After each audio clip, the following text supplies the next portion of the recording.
नमस्कार, आप देख रहे हैं भारत मीडिया चैनल। मैं हूं शब्बीर अहमद। इस समय उत्तर प्रदेश का चुनाव जो है खत्म हो चुका है। बीजेपी दूसरी बार जो है पूर्ण बहुमत से सरकार बनाने जा रही है। समाजवादी पार्टी के बहुत ही पुराने नेता और बलिया जिला के पूर्व जिलाध्यक्ष अजय शंकर यादव जी हमारे साथ जो है बातचीत करने के लिए मौजूद हैं। चलिए सीधे उनसे जो है बात करते हैं और जानते हैं कि उत्तर प्रदेश चुनाव में समाजवादी पार्टी जहाँ बहुत ही अच्छे मुकाबले में नजर आ रही थी, कैसे जो है पिछड़ गई और किस तरह से जो है उसकी सरकार नहीं बन पाई। आपका बहुत बहुत स्वागत, धन्यवाद। समाजवादी पार्टी अपने कार्यकर्ताओं के बल पर और अपने संकल्प पत्र जो हमारा है, घोषणा पत्र जिसे कहते हैं, उसके बल पर हम सरकार बनाना चाहते थे। लेकिन जो जनादेश मिला है हम उसका स्वागत करते हैं और सबको बधाई देते हैं। लेकिन हमारा जो परफॉर्मेंस है पिछले दिनों से काफी बेहतर और अच्छा है। आपको याद होगा 2012 में माननीय अखिलेश यादव जी के नेतृत्व में उत्तर प्रदेश के अंदर एक प्रचंड बहुमत की सरकार बनी थी और प्राण फल चली। लेकिन तब हमको मात्र 29% प्रदेश में वोट मिला था और हमने सरकार बनाया था। लेकिन इस बार के चुनाव में हमको प्रदेश की जनता ने अकेले केवल सिर्फ और सिर्फ समाजवादी पार्टी को 32%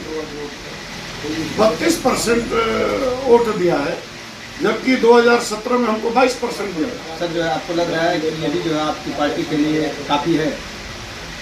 नहीं, सरकार बनाने के लिए तो काफी नहीं है, लेकिन हमारा मत प्रतिशत बहुत बड़ा है। मतलब इससे भी कहीं ना कहीं हैं। हमारी सीटें बहुत बड़ी हैं। भारतीय जनता पार्टी की सीटें घटी हैं। भारतीय जनता पार्टी 57 सीट, पिछले अपने रिकॉर्ड से 57 सीट उसने कम पाया है।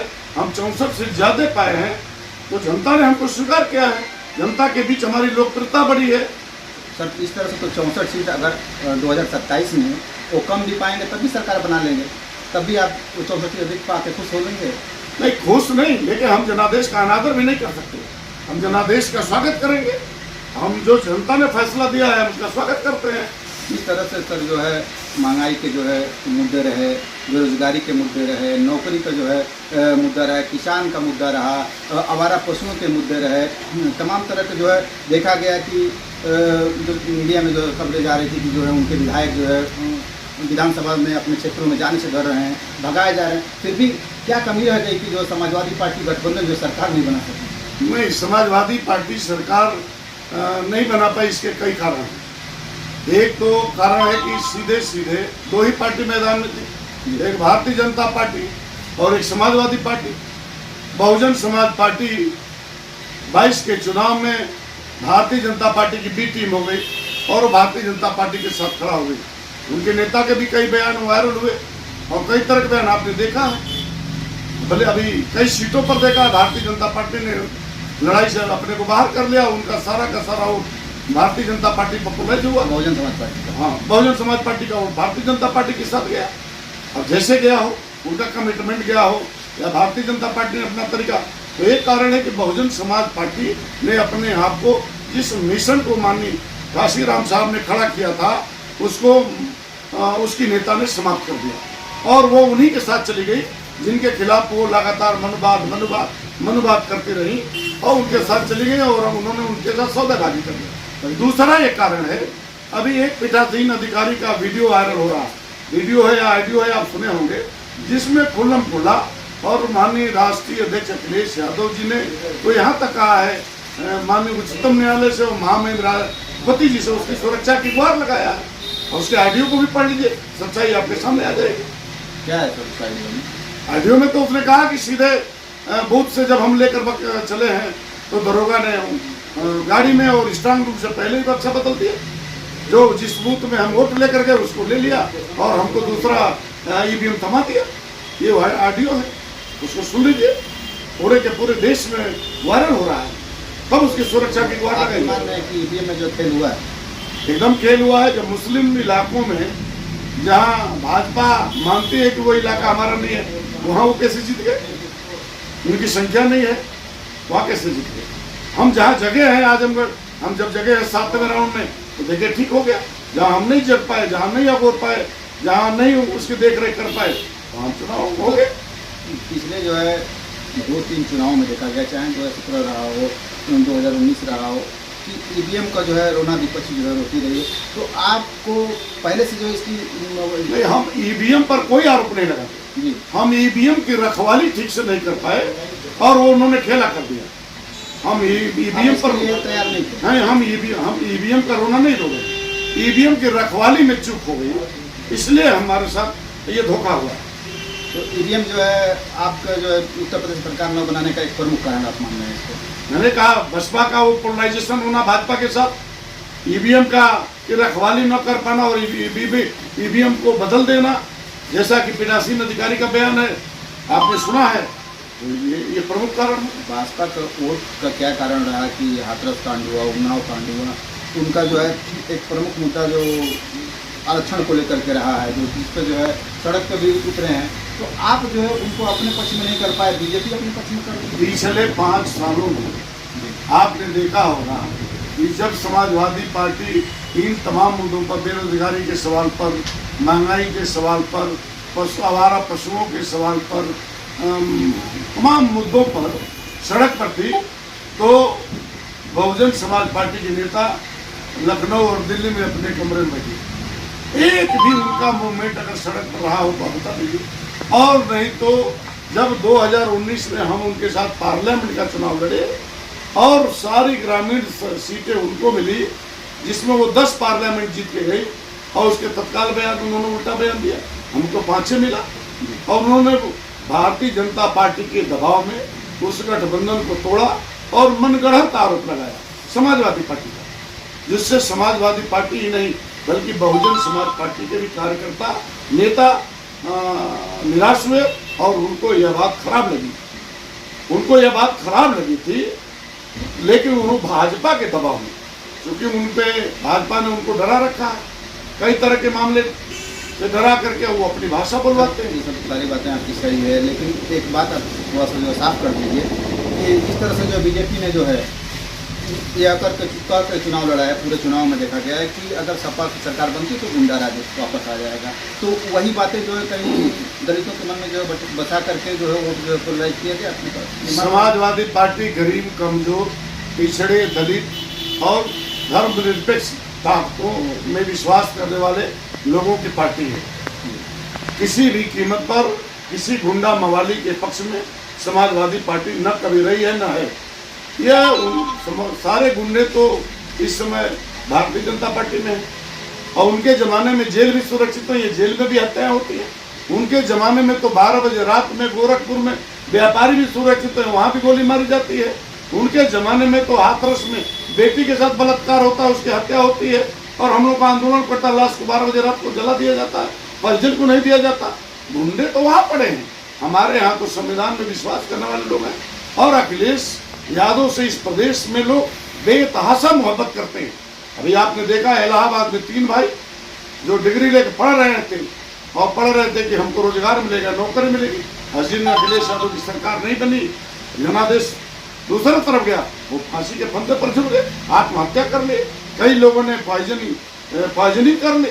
तो अभी प्रदेश में देखिए अखिलेश यादव के प्रति कितना लोगों के मन में विश्वास है। तो मान रहे हैं सर जो है कि आपका जो संगठन कहीं ना कहीं कमजोर रहा है, चाहे वो टिकट बंटवारे को लेकर के रहा है, चाहे चुनाव प्रचार को लेकर के रहा है। सही रणनीति के तरफ चुनाव नहीं लड़ी गई, लेकिन जितने मुद्दे जनता के बीच अगर मुद्दे सब आप बताते तो जरूर आपकी सरकार जो प्रदेश में लड़ी। देखिए अभी कल माननीय शिवपाल जी का बयान आया है, राष्ट्रीय अध्यक्ष जी लगातार मंत्रणा कर रहे हैं, प्रोफेसर राम गोपाल जी मंत्रणा कर रहे हैं, और उन तमाम कमियों को और खामियों को टटोलने का प्रयास हो रहा है। ये हमारी खामी कहाँ रह गई? इतने वोट के परसेंटेज बढ़े, इतनी हमारी सीटें बढ़ी, और 100 सीटें तो ऐसी हैं जहाँ हम 200, 400, 300 और 1000 के नीचे हारे हैं। तो इन तमाम खामियों के बारे में समीक्षा हो रही है, और कहीं न कहीं इसमें समीक्षा हो रही है, और जल्द ही उस पर प्रदेश पार्टी से आपको ये पर्दा हटेगा और सारी बातें सामने आ जाएंगी। जैसे देखा गया कि आप मधुबन से टिकट मांग रहे थे, वहाँ पर भी जो है काफ़ी जो है गुलागुली हुआ। पहले जो है किसी दूसरे को टिकट दिया गया, बाद में टिकट बदला गया। और चूँकि बीजेपी का वहाँ एक दूसरा भी कैंडिडेट जो खड़ा होने के बाद भी आप चुनाव में जीत पाए। तो राष्ट्रीय अध्यक्ष जी का अपना फैसला था, जो बेनिफिट उनको मिला उस पर उन्होंने टिकट दिया। ये सही है कि मधुबन के जो समाजवादी पार्टी के उम्मीदवार थे उन्होंने लड़ा तो बहुत अच्छा है, बहुत अच्छा लड़ा है। अब उनके मुकाबले में महामहिम राज्यपाल के बेटे लड़ रहे थे बीजेपी से, तो भरत सिंह और उन्होंने धनबल के आधार पर, धनबल का दुरुपयोग हुआ है और धनबल के आधार पर बेतहाशा रुपया लुटाया गया है और उस पर कहीं चुनाव आयोग ने अंकुश लगाने का काम नहीं किया गया या स्थानीय प्रशासन ने भी नहीं रोका और खुल्लम खुला वोटों की खरीदारी हुई है। वो बिल्कुल लोकतंत्र का वहाँ मजाक उड़ाया गया। तो ये बताइए, जो अब तो सरकार जो बीजेपी में दोबारा बन गई है कि क्या जो है 37 साल बाद जो है लगातार जो किसी ने सरकार बनाया है। बेलताड़ विधानसभा में भी जो है अब तक देखा गया है कि जिस पार्टी का विधायक होता है उसी की सरकार बनती है। तो यहाँ तो आपने जो है विधायक अपना बना लिया, लेकिन जो है प्रदेश में सरकार नहीं बना सके। आगे जो है आपकी रणनीति उतरेंगी, क्या वही पुरानी रणनीति होगी कि कहीं जो है हिजाब का मुद्दा आएगा, कहीं जो है एनआरसी का मुद्दा आएगा, कहीं जो है कोई गुंडागर्दी का मुद्दा आएगा, तो आपकी पार्टी बैकफुट रहेगी हमेशा? देखिए, पिछली बार तो हमारी संख्या असेंबली में कम थी, फिर भी 5 साल हम समाजवादी पार्टी के विधायक और विधानमंडल दल लगातार हाउस में मुख्यमंत्री जी के सामने लड़ता रहा और सड़क पर भी लड़ता रहा। इस समय तो हम 125 की संख्या में, हमारी संख्या बुलडोजर से आपको डर नहीं लग रहा है? किस बात का डर? हम जनता के सवाल पर आए हैं, हम जनता को न्याय दिलाने आए हैं। जहाँ सरकार जनता के मूलभूत सुविधाओं के साथ अनदेखी करेगी, जहाँ उनका उत्पीड़न करेगी, जहाँ जाति और धर्म के नाम पर उत्पीड़न होगा, वहाँ समाजवादी पार्टी मजबूती से, उसका एक एक कार्यकर्ता, एक एक नेता मजबूती से लड़ेगा, खड़ा रहेगा। व्यापारी को, दुकानदार को, छात्र को, नौजवान को और सभी धर्म के लोगों के साथ, सभी जाति के लोगों के साथ, अगड़े पिछड़े के साथ खड़ा होकर के हम उनको न्याय दिलाने का काम करेंगे, इंसाफ कराने का काम करेंगे। सरकार के हर गलत काम का पुरजोर विरोध करेंगे, हम नहीं चलने देंगे। पूरे आजमगढ़ मंडल में 21 सीटों में हमने 17 जीता है, 21 में ये 4 बलिया और 3 मधुबन, मऊ में 7 और 10 आजमगढ़। पूरे आजमगढ़ मंडल में हमने 21 में 17 जीता है, गाजीपुर में 7 में 7 जीता है, अम्बेडकर में नगर में 5 में 5 जीता है। ये यही ना, मोदी है तो मुमकिन है, वो कुछ भी कर सकते हैं। अभी तो एक तो एक मिथक तोड़ दिया आपने, एक रिकॉर्ड बना दिया। बेलतरा समाजवादियों का गढ़ है, बेलतरा समाजवादियों का गढ़ है और लगातार समाजवादी यहाँ चाहे सरकार जिसकी रहे, समाजवादी सरकार बराबर बेलतरा में रही है। अपने गठबंधन को जो है आपने जो तरजीह दी उसके प्रत्याशी नहीं, हमने गठबंधन धर्म को निभाया है। उस गठबंधन के उम्मीदवार को समाजवादी पार्टी ने अपना उम्मीदवार मान के लड़ा है, अपनी ताकत से लड़ा है और लड़ करके अपना MLA बनाया। और बेलतरा में देश और प्रदेश को माननीय अखिलेश जी देखेंगे, लेकिन बेलतरा को उनके सिपाही के होने के नाते हम सब लोग बेलतरा में इंसाफ कराने का काम करेंगे, न्याय दिलाने का काम करें।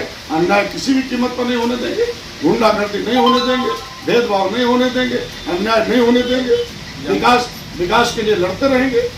जनता तो एक और सवाल कर रही है, और आप बताइए कि विधायक जी आखिर मिलेंगे कहाँ? अगर जनता को कोई जो है प्रश्न करना हो, कोई जो उनसे सहयोग लेना हो, तो विधायक जी मिलेंगे कहाँ? देखिए, अभी तो चुनाव हुआ है जी, अभी तो शपथ भी नहीं हुआ, सरकार का गठन भी नहीं हुआ, अभी ये जल्दबाजी का प्रश्न है। विधायक जी बेलतरा में रहेंगे, बेलतरा में आवास लेंगे, यही रहेंगे तो 24 घंटा आपके लिए, आप कह रहे हैं कि 24 घंटा जनता के लिए 24 घंटा उपलब्ध रहेंगे और जनता के साथ खड़े रहेंगे। और बेलतरा में जो रुका हुआ विकास कार्य जो है उसको गति दिलाया जाएगा। अब चूंकि सरकार को विकास करना है, लेकिन हम सरकार को जगाते रहेंगे, हाउस में भी जगाएंगे, सड़क पर भी जगाएंगे और सदन में भी जगाएंगे, लगातार उनको जगाने का काम करेंगे। 2027 की तैयारी अब से जो है आपकी उत्तर प्रदेश में शुरू हो गई है। 2027 तो अभी दूर है, अभी तो 2024 लड़ना है, पार्लियामेंट लड़ना है। अभी तो हम पार्लियामेंट लड़ेंगे और हर चुनाव के अलग अलग इशू होते हैं, हर चुनाव का अलग अलग माहौल होता है। जो आज है वो कल नहीं, और जो कल है वो परसों नहीं। हमने तो हम लोग तो 89 से लगातार सरकार में है, सरकार को हम देख रहे हैं। हम लोग इससे अभी न हतोत्साहित होने वाले हैं न डरने वाले हैं। चलिए आखिरी सवाल आपसे करते हैं। जिस तरह से जो है आजम खान के साथ पिछले बार जो है भाजपा सरकार बनाई हुआ है, इसी तरह का कुछ मामला जो है मऊ में जो है अब्बास अंसारी के साथ देखा जा रहा है। उनके पर जो है सरकार जो जैसे बीजेपी के बनी 4 और मुकदमे डालती है, इसको लेकर समाजवादी पार्टी का क्या स्टैंड है? नहीं, वो केवल अपने वोट को बढ़ाने के लिए समाज में हिंदू और मुसलमान की राजनीति करते हैं। वो हिंदू हमारे साथ खड़ा रहे, ये तो पाकिस्तान में जा करके बिरयानी खाते हैं और साल भेंट करते हैं। ये साल भेंट करने वाले पाकिस्तान बिरयानी खाने वाले लोग केवल हिंदू मुसलमान करने वाले लोग हैं, हिंदुस्तान पाकिस्तान करने वाले लोग हैं। इनका विकास से कोई रिश्ता नहीं है। हाँ, लेकिन हम लोग चलने नहीं देंगे और विश्वास कीजिए हम लोग बहुत मजबूती के साथ खड़ा होने जा रहे हैं, खड़ा है। और जनता ने जो जिम्मेदारी दी है उसका बाखूबी ईमानदारी से निर्वाह करेंगे। बहुत बहुत धन्यवाद। भारत मीडिया से बहुत धन्यवाद। पूर्व जिला अध्यक्ष अजय शंकर यादव जी ने बेबाकी से जो है अपनी बात भारत मीडिया के सामने रखी और उनका साफ तौर से कहना था कि जो किसी तरह का हिजाब का मुद्दा, हिंदू मुस्लिम का मुद्दा जो है उत्तर प्रदेश में अब चलने वाला नहीं है। और विधानसभा से लेकर सड़क तक जो है इसका जो है पुरजोर विरोध करेंगे। और हमसू राम के बारे में कहा कि जो है वो बिल्ट्रा रोड में जनता के लिए 24 घंटा जो है मौजूद रहेंगे। भारत मीडिया के लिए शब्बीर अहमद की रिपोर्ट। आप देखते रहें भारत मीडिया चैनल।